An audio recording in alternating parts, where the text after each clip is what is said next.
Rakaat pertama kulhu, rakaat kedua dah apa-apa kulhu lagi, asal duha terjaga. Betul? Witir jangan lewat satu malam tidak witir, walaupun tidak tahajud. Iman sah witir tanpa tahajud? Boleh witir walaupun tidak tahajud, boleh witir walaupun tidak salat malam. Saya punya kebiasaan, habis isya sunnah ba'diyah, habis itu 3 rakaat sunnah witir, 2 rakaat muqaddimah witir, salam, baru 1 rakaat witir, sudah selesai. Saya beraktivitas kembali, ada jadual, ada ini, apa kemana saya pulang ke rumah istirahat. Kalau saya bangun tahajud, saya bisa tahajud, belum azan subuh saya masih bisa laksanakan tahajud, tapi tidak boleh witir lagi karena sudah witir duluan, sudah selesai. Rasulullah SAW bersabda, Inna Allah witir, yuhibbul witir fa'autiru. Allah maha witir, Allah cinta witir, jagalah witir. Amirul Mu'minin Umar bin Khattab ketika ditanya, kenapa wahai Amirul Mu'minin suka witir sebelum tidur? Kata beliau, saya khawatir meninggal dunia dalam keadaan tidur belum witir. Salat witir, kalau tidak berkesempatan salat malam tidak apa-apa, tapi sudah namamu tertulis ahli witir. Kalau bapak-bapak, ibu-ibu yang sudah biasa bangun tengah malam, suka bangun tahajud, sudah terbiasa, tak apa-apa, boleh witir belakangan. Tapi kalau ada yang merasa kekhawatiran atau tahu dirinya suka malas, bangun tapi malas-malasan, berat untuk laksanakan, daripada kita ketiduran, tidak salat sama sekali, mendingan witir amankan dulu. Diamankan witirnya supaya tertulis namamu ahli witir.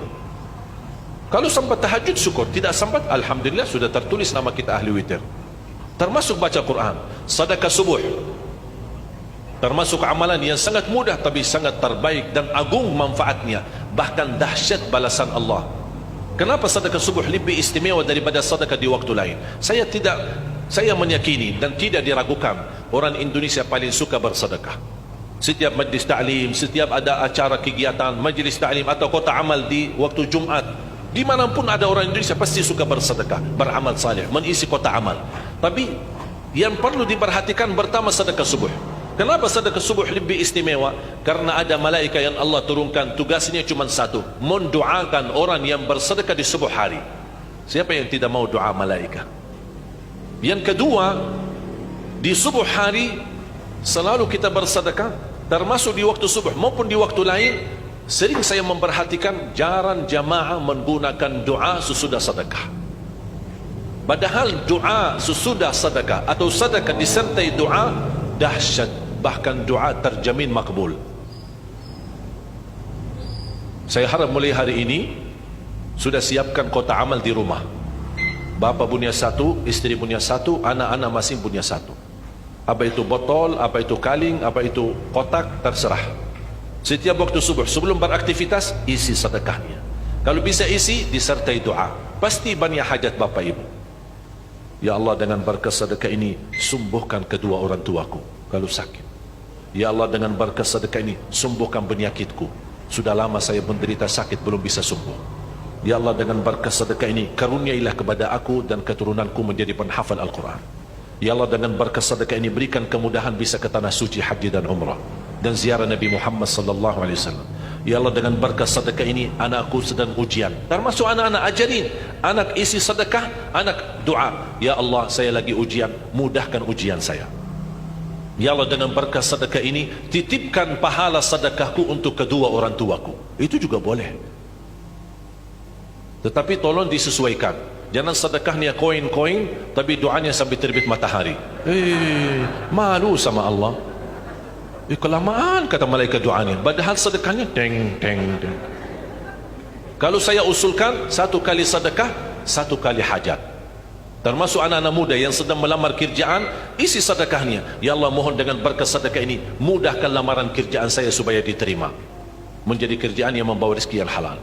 Termasuk jodoh, termasuk keluarga yang sudah lama menikah belum punya keturunan. Saya punya teman 17 tahun tidak punya keturunan, dia menggunakan sedekah subuh sama istighfar, alhamdulillah 6 bulan kemudian beliau telefon saya, istrinya hamil. Saya sendiri 13 tahun tidak punya keturunan, secara medis normal, sehat, tidak ada masalah, 13 tahun tidak punya anak. Saya menggunakan rutin sedekah subuh, alhamdulillah diberikan oleh Allah Subhanahu wa taala 3 anak. Kalau istri baru 1. Dahsyat manfaatnya sedekah subuh untuk hajat kita. Kapan saja Bapak Ibu bersedekah, jangankan hanya sedekah subuh. Kalau bisa sedekah subuh menjadi amal ibadah yang tetap. Selain sedekah subuh, kalau anda gunakan sedekah dimanapun, termasuk di hari Jumat, isi kota amal, jangan lupa disertai doa. Sebutkan hajatmu. Siap? Kira-kira mudah? Apa yang saya berikan bisa difahami? Mudah diingat? Mudah dihafal? Mudah diamalkan? InsyaAllah masuk surga. Saya hanya mampu mendoakan dan mengajak dalam kesempatan ini semua jamaah, ayo mari kita sama-sama. Karena saya merasa Al-Quran ini bukan milik keluarga Ali Jabir, tapi Al-Quran milik kita bersama. InsyaAllah kita bersama-sama mampu mewujudkan 1 juta penghafal Al-Quran. Kalau besok kita dipanggil oleh Allah Subhanahu Wa Taala duluan, InsyaAllah kuburan kita yang sempit dan gelap Allah jadikan lubang, dan juga Allah jadikan raudhah min riyadil jannah, taman dari taman surga. Dan Allah salurkan cahaya. Kita tanya sama malaikat, itu cahaya dari mana? Ternyata para penghafal Al-Quran yang kita bina, Allah salurkan bacaan-bacaan mereka sampai kita di hari kiamat. Ingat Bapak Ibu, kita di alam kubur, di tempat yang gelap dan sempit, bakal lebih lama usia kita di kubur daripada usia kita di dunia. Kita ada di dunia yang begitu luas, merasa kesempitan. Bagaimana nanti kalau di kuburan sendiri, memang dia dalam kondisi sempit. Kalau kita ingin merubah kun fayakun, kuburan kita menjadi taman dari taman surga, kita tidak akan mampu kecuali dengan amal salih atau sedekah jariah yang kita titipkan, yang Allah salurkan pahalanya terus. Anda bisa di dalam kubur 200 tahun, bisa 300 tahun, bisa 500 tahun, tapi bisa menjadi nikmat bagimu. Orang yang di atas mendoakanmu, tapi Anda berkata, hei, kalian tidak tahu saya lagi gembira, lagi bahagia, lagi berada di taman surga. Allah tunjukkan di dalam kuburannya, sebagaimana bersabda Rasulullah SAW, Allah bukakan satu pintu di kanan kuburannya, Allah tunjukkan posisimu di dalam surga. Disitulah kata orang mukmin, ya Allah, mohon segerakan hari kiamat.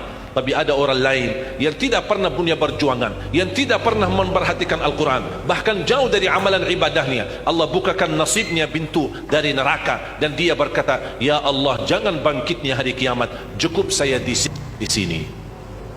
Na'udzubillahi min dzalik. Tinggal kita milih Bapak Ibu. Allah tidak pernah maksa. Allah tidak pernah maksa. Allah hanya menawarkan 10 kebaikan. Setiap kita bersedekah, Allah lipatkan 10 kali ganda. Tapi Allah tidak pernah memaksa. Syaitan pun tidak pernah memaksa untuk menghambatkan diri untuk berjuang. Syaitan tidak pernah, hanya syaitan mengajak kita. Mengajak kita kepada dosa, mengajak kita kepada keburukan, tapi tidak pernah maksa, tidak pernah mukul untuk kita berbuat salah dan dosa. Allah sama juga, tidak pernah maksa, tapi Allah menawarkan. Bahkan Allah ingin kita bisa menjadi orang yang sami'na wa ata'na, karena manfaatnya bukan untuk Allah, tapi manfaatnya kembali kepada diri sendiri. Man amila salihan falinafsihi wa man asaa fa'alaiha. Barang siapa yang beramal salih, kembali manfaatnya kepada dirinya. Barang siapa yang berbuat buruk, kembali buruknya kepada dirinya. Tinggal kita milih. Dan saya yakin Bapak Ibu pasti akan memilih berbisnis sama Allah dan meyakinkan kebaikan yang akan membawa kita bahagia dan selamat dunia akhirat. Ya ayyuhalladzina amanu qu anfusakum wa ahlikum nara. Itulah masa depan. Bukan tempatan university yang terbaik, bukan rumah yang mewah, bukan mobil yang istimewa, bukan kehidupan yang layak atau kehidupan yang foya-foya, tapi masa depan keluarga, termasuk diri kita. Qu anfusakum wa ahlikum nara. Lindungilah dirimu dan keluargamu dari siksa neraka Jahannam. Saya akhiri satu cerita. Siti Aisyah radhiyallahu anha didatangi seorang ibu membawa 2 anak yatim, dan dia meminta makan, mencari Rasulullah. Kata Siti Aisyah, Rasulullah sedang keluar, apa yang saya bisa bantu? Kata ibu ini, kami lapar, minta makan. Siti Aisyah berkata, tunggulah sabar, saya akan bawakan makan. Masuk rumahnya Siti Aisyah. Kira-kira apa Siti Aisyah bawa makanan? Tidak ada makanan apa-apa di rumah Rasulullah. Cuman yang dia temukan adalah 3 biji kurma. Itu makanan Rasulullah, tidak ada apa-apa. Tidak ada kulkas yang bisa simpan makanan. Sekarang kita pulang ke rumah, alhamdulillah banyak rezeki di dalam rumah kita. Macam buah-buahan, macam makanan cemilan aja, Masya Allah. Orang Indonesia sudah biasa masuk rumahnya makan cemilan itu di mana-mana, di meja ruang tamu, di meja kamar tidur, di meja dapur. Tinggal aja meja masuk WC. Di mana-mana ada makanan. Ada kerupuk, ada pokoknya makanan ringan. Alhamdulillah, saking banyak rezeki barakah. Siti Aisyah membawa kurma. Karena ibu sama anak dua yatim, dia kasih satu-satu masing-masing. Anak-anak duluan makan kurmanya. Ibu begitu mau makan, anak-anak masih minta lagi. Lapar mah, ya lapar. Ibu kan orangnya yang kasih sayang kepada anak. Apa yang dia lakukan ibu? Dia membelah kurma yang dia punya, dia belah bagi dua, dikasih kepada anaknya. Dia sendiri belum makan. Siti Aisyah melihat ibu melakukan itu, terharu dan menangis. Betapa luar biasa kasih sayangnya ibu. Mereka pergi. Tidak lama datang Rasulullah. Siti Aisyah menceritakan, ya Rasulullah, baru terjadi di hadapan Aisyah sebuah cerita yang istimewa. Kata Rasul, coba cerita apa? Siti Aisyah menceritakan apa yang terjadi. Apa kata Rasulullah? Wahai Aisyah, kamu kagumi berbuat ibu terhadap anaknya? Kamu senang apa yang dilakukan ibu sambil membelah kurma membagi dua? Ketahuilah wahai Aisyah, Allah lebih senang terhadap perilaku ibu itu. Allah lebih senang, jangan Aisyah, Allah lebih senang. Sampai Rasulullah bersabda, ibu itu gara-gara separuh kurma yang dia bagikan kepada anaknya, dia belah kurma dibagikan, kata Rasulullah, ketahui wahai Aisyah, Allah selamatkan ibu dari neraka Jahannam gara-gara separuh kurma itu. Sampai Rasul di ujung hadis, ittaqun nara walau bisyiqqi tamrah, bertakwalah kepada Allah terhadap api neraka walaupun dengan separuh kurma. Separuh kurma bisa kita selamat dari siksa neraka. Kira-kira gimana yang membagikan kurma buat buka puasa? Gimana yang menghadiahkan bok nasi? Gimana yang menghadiahkan puluhan bok nasi? Gimana yang menghadiahkan membina anak penghafal Al-Quran? Coba, kalau separuh kurma berharga di sisi Allah, gimana berjuangan? Ada orang wakaf tanahnya, ada orang wakafkan rumahnya, ada orang wakafkan hartanya. Luar biasa pahalanya di sisi Allah, bukan sia-sia. Wallahi bapak ibu yang berbisnis sama Allah tidak akan rugi. Surat Fatir ayat 29 dan 30, silahkan bapak ibu nanti pulang. Saya tidak akan baca dan tidak akan baca terjemahannya, tapi saya minta bapak ibu silahkan anda baca ayat itu dan buka Al-Quran dan belajar artinya. Surat Fatir surah 35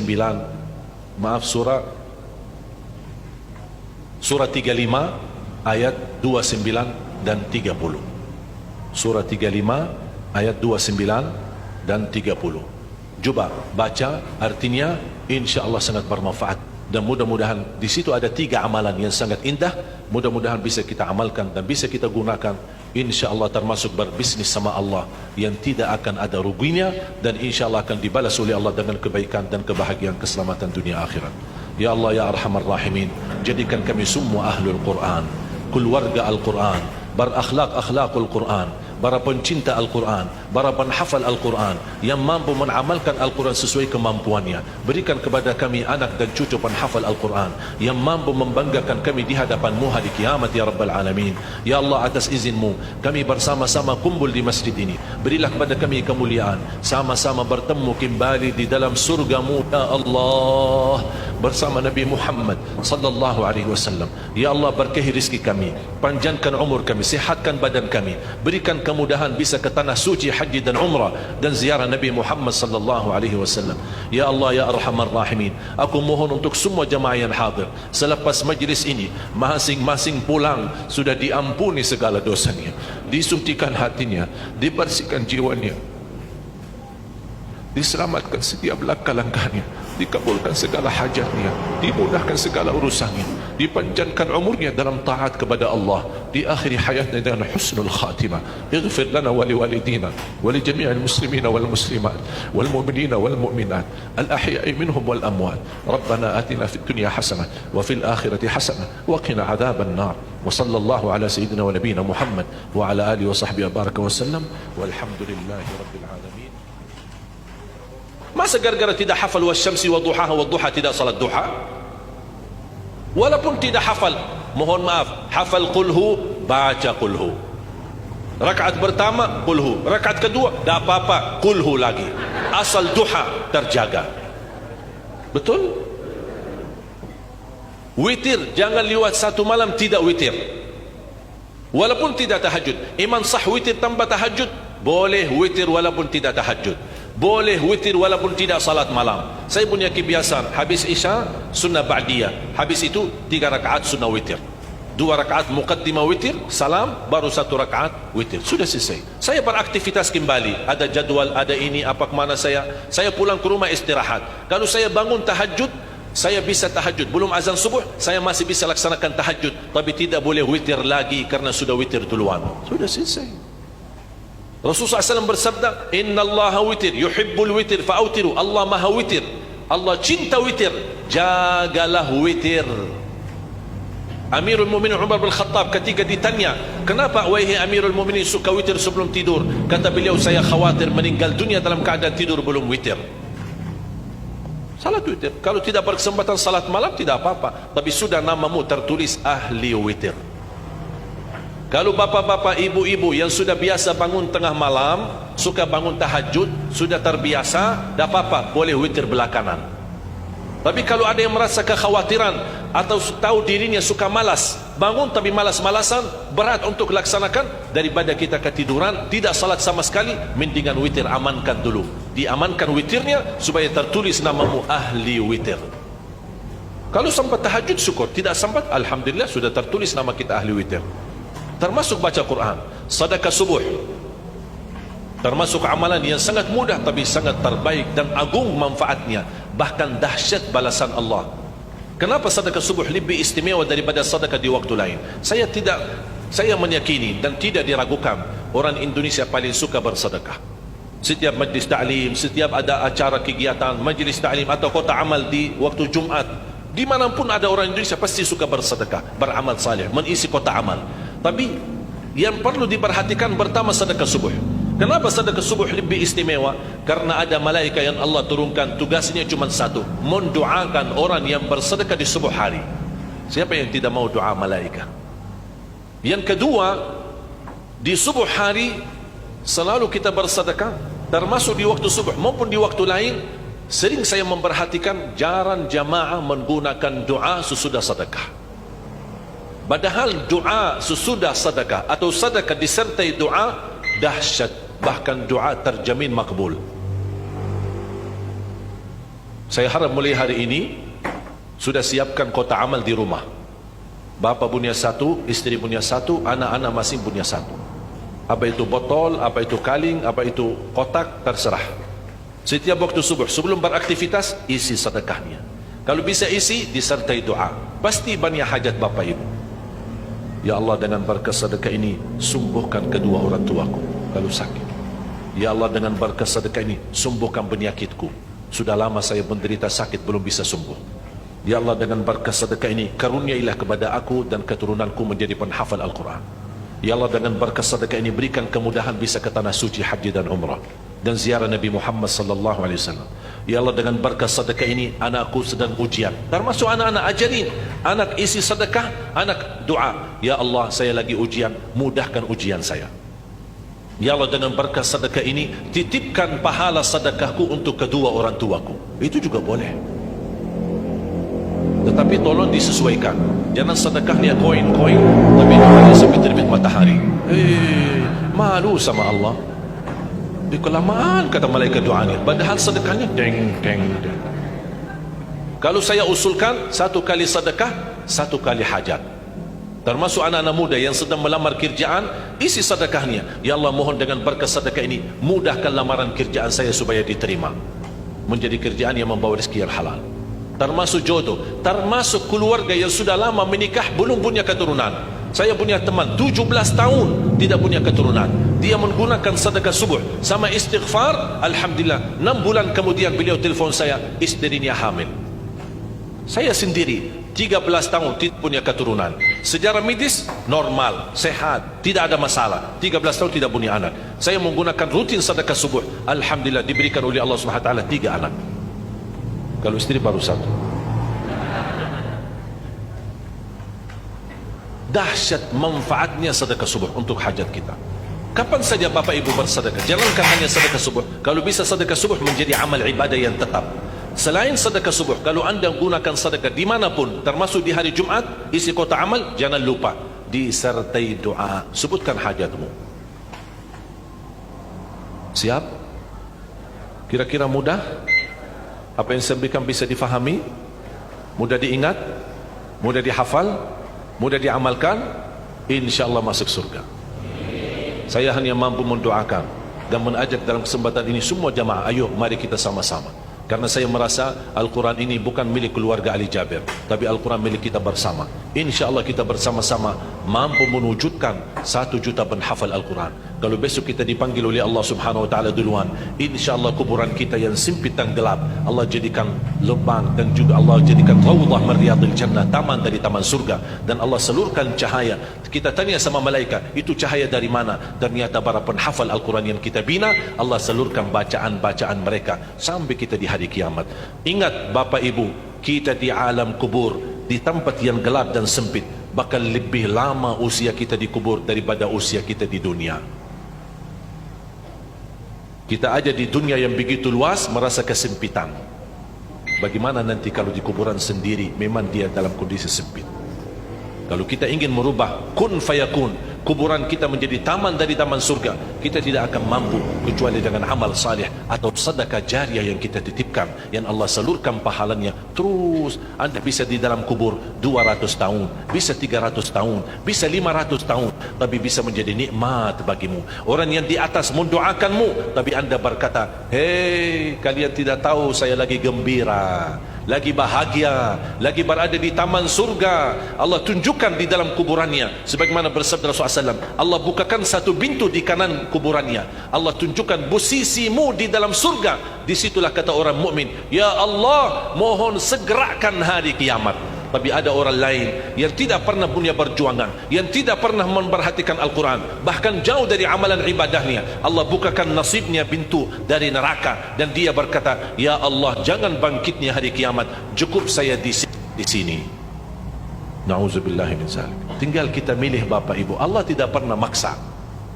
Allah tidak pernah maksa. Allah hanya menawarkan 10 kebaikan. Setiap kita bersedekah, Allah lipatkan 10 kali ganda.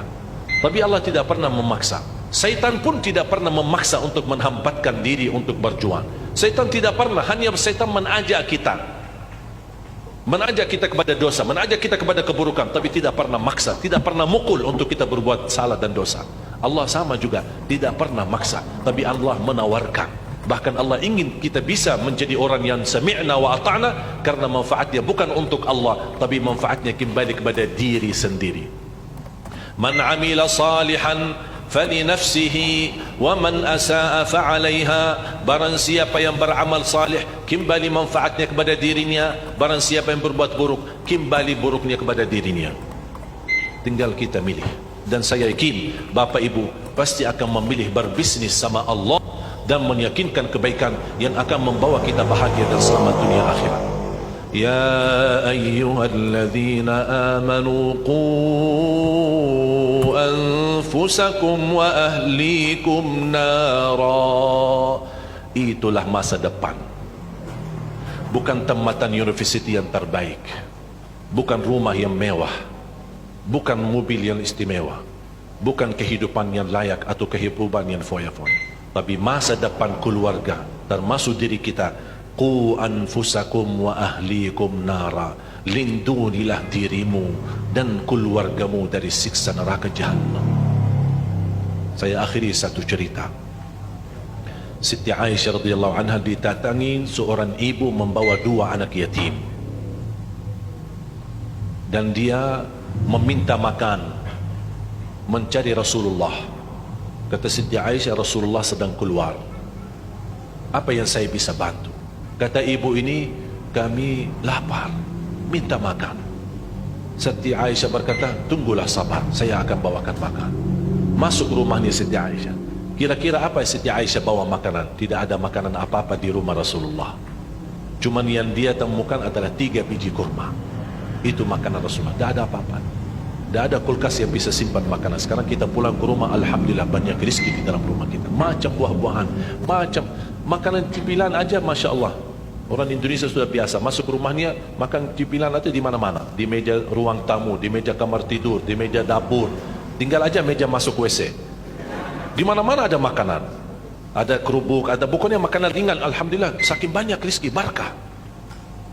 Siti Aisyah membawa kurma. Karena ibu sama anak dua yatim, dia kasih satu-satu masing-masing. Anak-anak duluan makan kurmanya. Ibu begitu mau makan, anak-anak masih minta lagi. Lapar mak, dia lapar. Ibu kan orangnya yang kasih sayang kepada anak. Apa yang dia lakukan ibu? Dia membelah kurma yang dia punya, dia belah bagi dua, dikasih kepada anaknya. Dia sendiri belum makan. Siti Aisyah melihat ibu melakukan itu, terharu dan menangis. Betapa luar biasa kasih sayangnya ibu. Mereka pergi. Tidak lama datang Rasulullah. Siti Aisyah menceritakan, ya Rasulullah, baru terjadi di hadapan Aisyah sebuah cerita yang istimewa. Kata Rasul, coba cerita apa? Siti Aisyah menceritakan apa yang terjadi. Apa kata Rasulullah? Wahai Aisyah, kamu kagumi berbuat ibu terhadap anaknya? Kamu senang apa yang dilakukan ibu sambil membelah kurma membagi dua? Ketahuilah wahai Aisyah, Allah lebih senang terhadap perilaku ibu itu. Allah lebih senang, jangan Aisyah, Allah lebih senang. Sampai Rasulullah bersabda, ibu itu gara-gara separuh kurma yang dia bagikan kepada anaknya, dia belah kurma dibagikan, kata Rasulullah, ketahui wahai Aisyah, Allah selamatkan ibu dari neraka Jahannam gara-gara separuh kurma itu. Sampai Rasul di ujung hadis, ittaqun nara walau bisyikki tamrah, bertakwalah kepada Allah terhadap api neraka walaupun dengan separuh kurma. Separuh kurma bisa kita selamat dari siksa neraka. Kira-kira gimana yang membagikan kurma buat buka puasa? Gimana yang menghadiahkan bok nasi? Gimana yang menghadiahkan puluhan bok nasi? Gimana yang menghadiahkan membina anak penghafal Al-Quran? Coba, kalau separuh kurma berharga di sisi Allah, gimana berjuangan? Ada orang wakaf tanahnya, ada orang wakafkan rumahnya, ada orang wakafkan hartanya. Luar biasa pahalanya di sisi Allah, bukan sia-sia. Wallahi bapak ibu yang berbisnis sama Allah tidak akan rugi. Surat Fatir ayat 29 dan 30, silahkan bapak ibu nanti pulang. Saya tidak akan baca dan tidak akan baca terjemahannya, tapi saya minta bapak ibu silahkan anda baca ayat itu dan buka Al-Quran dan belajar artinya. Surat Fatir surat 35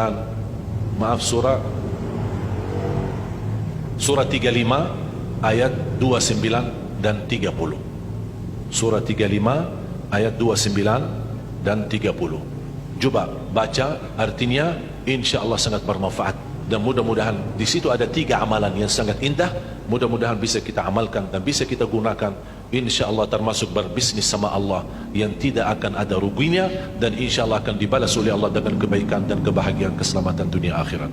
Ya Allah ya Arhamar Rahimin, jadikan kami semua ahlul Quran, keluarga Al-Quran, berakhlak-akhlakul Quran, para pencinta Al-Quran, para penhafal Al-Quran yang mampu mengamalkan Al-Quran sesuai kemampuannya. Berikan kepada kami anak dan cucu penhafal Al-Quran yang mampu membanggakan kami di hadapan-Mu hari kiamat ya Rabbal Alamin. Ya Allah, atas izin-Mu kami bersama-sama kumpul di masjid ini. Berilah kepada kami kemuliaan, sama-sama bertemu kembali di dalam surga-Mu ya Allah bersama Nabi Muhammad sallallahu alaihi wasallam. Ya Allah, berkahi rezeki kami, panjangkan umur kami, sihatkan badan kami, berikan kemudahan bisa ke tanah suci haji dan umrah dan ziarah Nabi Muhammad sallallahu alaihi wasallam.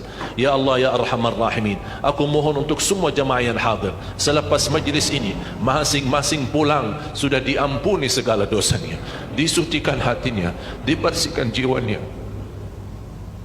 diselamatkan setiap langkah-langkahnya, dikabulkan segala hajatnya, dimudahkan segala urusannya, dipanjangkan umurnya dalam taat kepada Allah, di akhir hayatnya dengan husnul khatimah. Ighfir lana wa liwalidina wa li jami'il muslimina wal muslimat wal mu'minina wal mu'minat al ahya'i minhum wal amwat.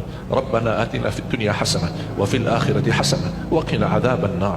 Wa sallallahu ala sayyidina wa nabiyina Muhammad wa ala alihi wa sahbihi wa baraka wa sallam walhamdulillahi rabbil alamin. Laili idza saja. Masa gara-gara tidak hafal wasyamsi wa duhaha wa duha tidak salat duha? Walaupun tidak hafal, mohon maaf, hafal qulhu, baca qulhu. Rakaat pertama qulhu, rakaat kedua tak apa-apa qulhu lagi. Asal duha terjaga.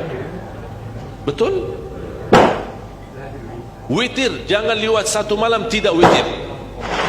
walaupun tidak tahajud. Iman sah witir tanpa tahajud? Boleh witir walaupun tidak tahajud. Boleh witir walaupun tidak salat malam. Saya punya kebiasaan, habis isya sunnah ba'diyah, habis itu 3 rakaat sunnah witir, 2 rakaat muqaddimah witir, salam, baru 1 rakaat witir, sudah selesai. Saya beraktivitas kembali, ada jadwal, ada ini, apa kemana saya pulang ke rumah istirahat. Kalau saya bangun tahajud, saya bisa tahajud, belum azan subuh saya masih bisa laksanakan tahajud, tapi tidak boleh witir lagi karena sudah witir.